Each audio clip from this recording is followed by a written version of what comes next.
Please stop pushing. I can't take this anymore. The concert venue is packed tight. A man behind me keeps pressing into my backside. I'm wearing a mini skirt today with a thong underneath, and it only makes the situation worse. He lifts my skirt and presses himself against my hips. As the atmosphere heats up, someone in front of me slams into me, and I stumble back a step. My body stiffens as I feel like something just slid inside me. My name was Mandy Cox, and I was a diehard fangirl. I wanted a celebrity to notice me, so I dressed for attention. I wore heavy makeup and made sure nothing about me went unnoticed. My low-cut top revealed a wide stretch of skin, and my chest bounced with every step. I paired it with a mini skirt that barely covered my thighs and sexy white stockings which hugged my legs. But when I arrived, reality hit. The concert venue was packed so tightly I couldn't move, and the crowd swallowed me whole. The celebrity was never going to notice me. I craned my neck and shouted, "Darling, take me." I never imagined that line would draw the wrong kind of attention. Instead of the celebrity, it caught a filthy creep. After I shouted it, I became aware of a man behind me, repeatedly bumping into me. At first, I brushed it off. In a crowd that dense, accidental contact was easy to explain, but the feeling wouldn't go away. Something hard kept pressing against my butt from behind. I assumed I'd accidentally backed into his hand where it rested behind me, so I turned and offered a polite apology. "Sorry, I didn't mean to bump into you." He paused, then flashed a leering smile and said, "It's okay, I don't mind." When I turned back toward the stage, I felt him press against me again, more deliberate than before. I kept my attention on the celebrity on stage and shut him out. The man became increasingly brazen, pulling up my skirt and pressing close against my backside. I had only a thong on underneath, which left my butt exposed. I felt his touch directly against my skin and assumed it was his finger. Only then did I realize something was wrong.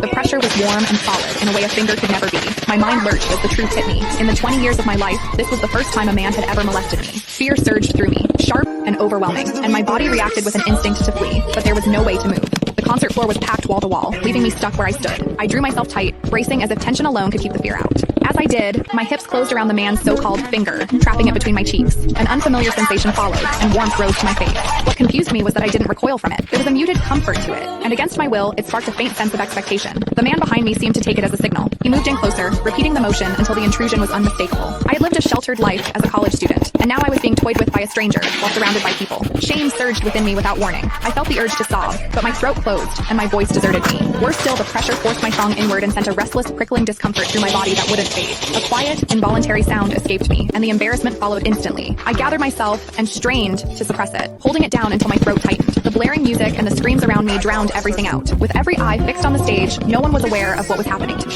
At the same time, the intensity continued to rise, touching something deep inside me. I bit down on my lip as cold sweat traced my spine. My awareness was tipping back and forth between humiliation and a pleasure I couldn't bring myself to name. I knew I couldn't take it anymore if it continued, so I turned sharply to face the man behind me. "Please stop pushing. I can't take this anymore."